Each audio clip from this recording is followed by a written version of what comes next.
Bab 14. Kelelahan. Keesokan harinya, bagi Canari kedatangan pagi itu sangat terlalu cepat, tidak seperti biasanya, karena Chan yang mengingat kejadian semalam sehingga membuat dia takut ibunya akan mengadukannya kepada sang ayah, dan hal itu membuat gadis itu susah memejamkan matanya di sepanjang malam. "Chan, kamu sakit dek."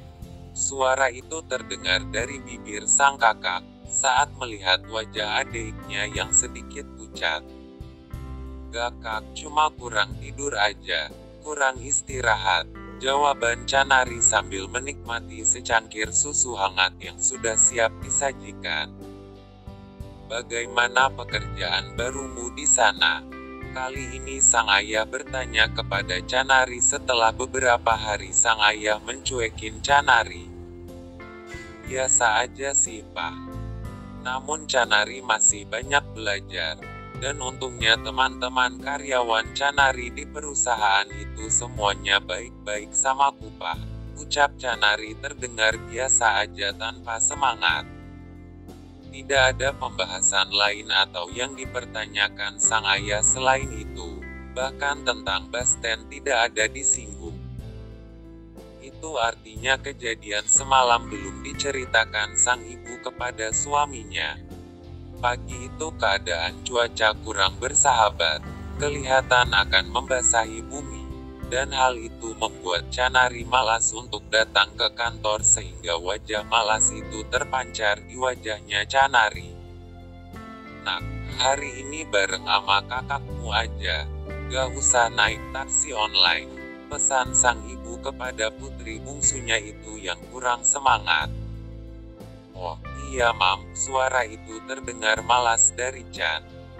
Beberapa menit kemudian, sang kakak dan adik sudah dalam perjalanan menuju tempat kerjanya Canari. Namun karena kecapean yang menimpa Canari semalam yang kurang tidur, gadis itu masih terlihat kurang semangat. "Dek, semalam mama tanya sama kakak tentang Basten, emang ada apa sih dek, kok tumben ibu bertanya begitu sama kakak?" Felty penasaran dan ingin tahu yang terjadi dengan adiknya sama pria bajingan itu. "Tanya sama mama kak, kok ditanya samaku?" Perkataan itu terdengar kurang bersemangat dari sang adik. "Jangan bilang kalau kamu udah jatuh cinta dan pacaran sekarang sama pria bajingan itu." Suara sang kakak terdengar tegas. "Kak, kalau memang gua pacaran dan suka tuh sama laki-laki, apa ada yang salah?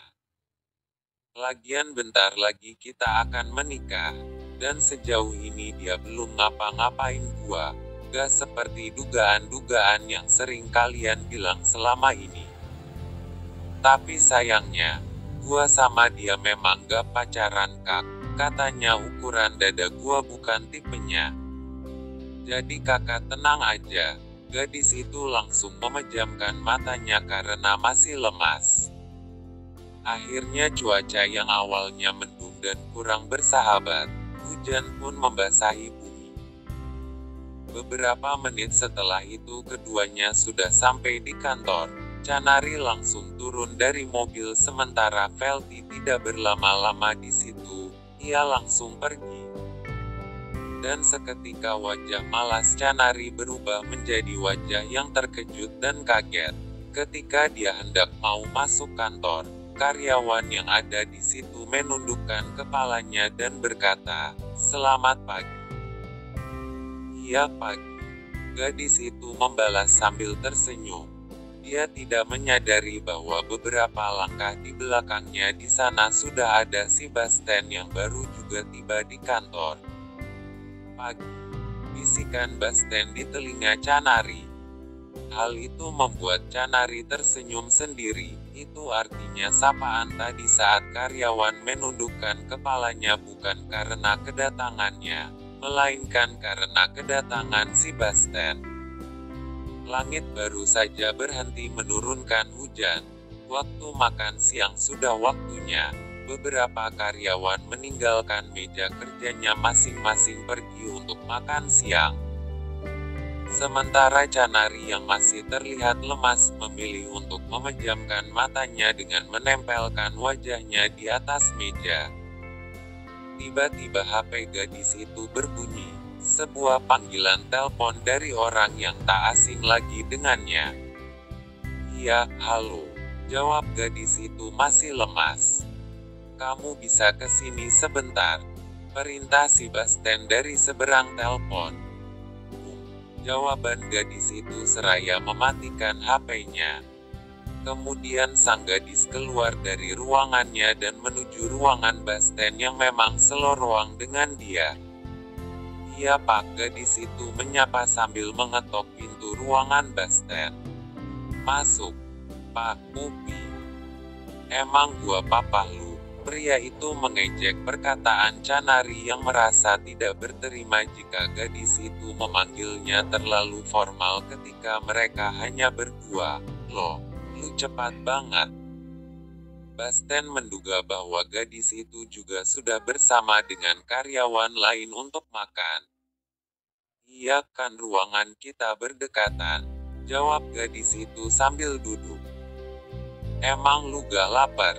Gak makan siang?"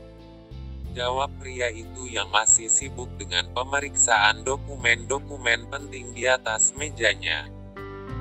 "Gak, gua malas dan lelah banget," gadis itu menjawab dengan nada pelan sambil memejamkan matanya di atas meja. "Ya udah, lu mau makan apa? Biar gua pesan aja makanan kita." Basten melihat Canari yang tidak merespon perkataan itu. Ternyata dia sudah terlelap tidur. Benar, anak ini sangat kelihatan lelah. "Bagaimana, apakah ada perkembangan penyelidikan?" tanya Pak Joyko kepada orang suruhannya yang menyelidiki kedekatan cucunya dengan gadis yang dijodohkan itu dengan dia. Tanpa tanggapan dari pria suruhan itu, ia langsung menyerahkan amplop berwarna coklat yang berisi dengan foto kepada Pak Joyko. Dan Pak Joyko tersenyum-senyum saat melihat beberapa foto. "Di mana ini?"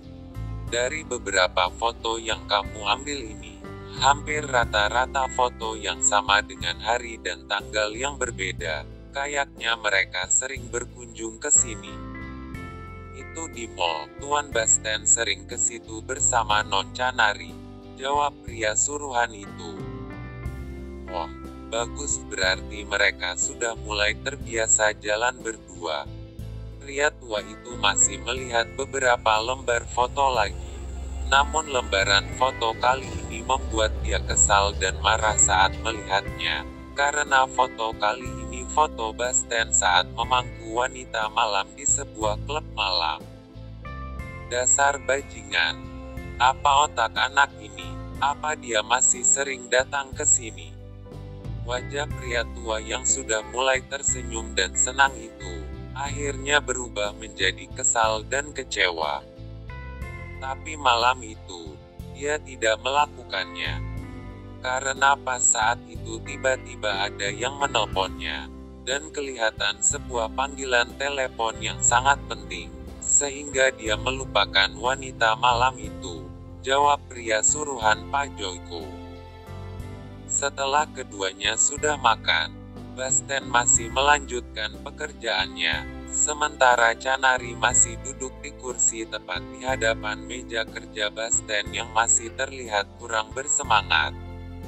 Namun tiba-tiba HP pria itu berbunyi. "Tumben," ujar Basten sebelum menjawab panggilan telepon dari sang ayah. "Halo. Ke rumah sakit sekarang. Kakekmu masuk rumah sakit," suara sang ayah dari seberang telepon yang terdengar mengkhawatirkan. Sebelumnya, pembicaraan terakhir sang kakek dengan pria suruhannya itu saat melihat foto cucunya yang masih suka datang ke klub malam dengan wanita lain, membuat dia jantungan karena pria tua itu awalnya sudah mulai senang melihat kedekatan cucunya dengan calon istrinya, sehingga pria tua itu dibawa ke rumah sakit. "Iya Pak," Basten langsung bergegas menuju rumah sakit. Beberapa sapaan dari karyawan Basten tidak meresponnya karena kekhawatirannya dengan sang kakek yang sedang berada di rumah sakit. Sesampainya mereka di depan lift, Basten tidak menyadari apa yang digenggamnya, sehingga sebuah percakapan yang membuat Dai kaget. "Kita mau kemana?" tanya Canari yang dari tadi ikut bersamanya. Lu ngapain di sini?" Basten baru menyadari bahwa Canari sudah bersamanya. "Ikut?" "Iya, gua tahu lu ikut. Maksud gua lo kenapa tiba-tiba aja muncul? Kan dari ruangan lu tadi narik-narik gua." "Gimana sih?" Canari pusing dengan sikap Basten yang tak terkontrol karena kekhawatirannya dengan sang kakek.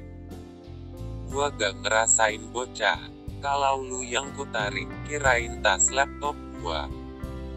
Beberapa menit kemudian, keduanya sudah sampai di rumah sakit. Tanpa mengetuk pintu ruangan perawatan sang kakek, mereka langsung membukanya. Namun tanpa Basten sadari bahwa di ruangan itu sudah kian ada Rudra dan Aguso. "Ayah, kakek." Dengan nafas terengah-engah dan wajah yang pucat terpancar di wajah gadis itu saat melihat sang ayah dan kakek di ruangan rawat Pak Joyko. "Canari, kamu kesini sama siapa?" Rudra terkejut saat melihat cucunya berada di rumah sakit itu. Chan kesini sama." Suara yang penuh kegelisahan. Saya yang membawanya ke sini." Basten langsung menjawab tanpa basa-basi. "Aku yang menyuruh Canari datang ke sini. Aku ingin membahas sesuatu sebelum aku meninggal," ucap Pak Joyko. "Siapa yang meninggal, kakek?" "Basten tidak mengizinkan kakek meninggal," ucap Basten yang terdengar sedih. Perkataan itu membuat sang kakek emosi dan menendang Basten. Sebab hanya gara-gara dia yang masih datang ke klub malam bersama wanita malam, dia jadi begini. Gak izinkan. Emangnya kamu pikir kamu siapa? Bodoh." "Iya, benar-benar bodoh." Canari menyambung perkataan Pak Joyko sambil menggelengkan kepalanya, sehingga semua yang ada di ruangan itu melirik ke arah gadis itu. Harry, ayah Basten, yang sedang sibuk langsung melihat ke arah Canari. Basten langsung menatap gadis itu dengan menaikkan sudut bibirnya. "Seandainya saja di sini gak ada papa sama kakek lu, pasti gua sudah membuat lu merinding lagi bocah," batin Basten. Rudra langsung memotong semua pembicaraan itu, karena dia paham apa yang ada di benak Pak Joyko. Apa yang hendak dia bahas, "Pak Joyko, biar pulih dulu kondisimu. Mengenai yang ingin dibahas, lain kali aja kita bahas, setelah kamu sudah benar-benar pulih dan sehat kembali." "Pak Rudra, kalau aku diberikan kesehatan lagi, tidak apa-apa. Tapi kalau ini sakit saya yang terkahir, gimana?" Perkataan itu terdengar pelan dari Pak Joyko. Seketika Rudra melihat anaknya Aguso yang sudah mulai memancarkan wajah memerah. Dan hal itu sudah diketahui oleh Rudra, setelah mendengarkan perkataan Pak Joyko. Sebenarnya apa sih yang hendak ingin dibahas, dibicarakan? Kayaknya penting banget. Kali ini Canari berbicara polos, selayaknya yang tidak tahu maksud dari perkataan pria tua itu. "Kakek mau kalian menikah secepatnya," ucap Pak Joyko seraya menatap Canari dengan lemas. "Tidak, aku tidak mau. Pokoknya aku tidak mau menikah sekarang. Lagi pula aku belum memesan kebaya yang bagus," ucap gadis itu membuat semua orang yang ada di dalam ruangan itu menggelengkan kepalanya. Lanjut ke bab berikutnya. Semoga teman-teman sehat selalu.